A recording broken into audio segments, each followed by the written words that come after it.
শনিবার বৈশাখী অমাবস্যায় উলুবেড়িয়া ১ নম্বর ব্লকের ধুলা সিমলা তিওরপাড়া মুক্তি সংঘের উদ্যোগে অনুষ্ঠিত হচ্ছে রক্ষা কালী পুজো।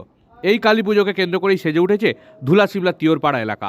কালী পুজোর উদ্বোধনে উপস্থিত ছিলেন রাজ্যের পূর্ত ও জনস্বাস্থ্য কারিগরি দপ্তরের মন্ত্রী পুলক রায়। এদিনের অনুষ্ঠান থেকে এলাকার বেশ কিছু মানুষের হাতে বস্ত্র উপহার তুলে দেন মন্ত্রী পুলক রায়। মন্ত্রীর পাশাপাশি এদিনের রক্ষাকালী পুজোর উদ্বোধনী অনুষ্ঠানে উপস্থিত ছিলেন বিশিষ্ট সমাজকর্মী দেবাশিস ব্যানার্জি, হীরাপুর গ্রাম পঞ্চায়েতের প্রধান উত্তম মাইতি, ধুলা সিমলা গ্রাম পঞ্চায়েতের উপপ্রধান গোপীনাথ ব্যানার্জি সহ অন্যান্যরা।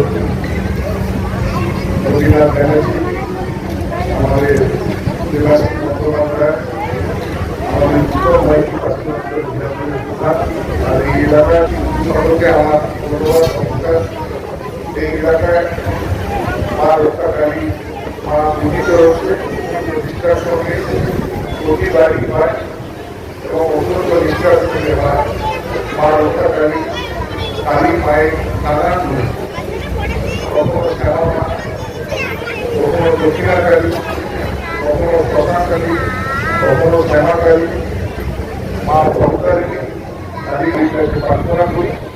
মা রক্ষা কালী আমাদের সকল বিপদ আপদ সমস্ত ক্ষেত্রে যেন মা রক্ষা করে এবং মঙ্গলময়ী মায়ের কাছে প্রার্থনা করি যে মায়ের কৃপায় আগামী দিন আপনাদের বৃহৎ পরিবার, নিজেদের ক্ষুদ্র পরিবার সমস্ত ক্ষেত্রে আপনারা সকলের যেন মঙ্গল হয় এই প্রার্থনা মায়ের কাছে করি।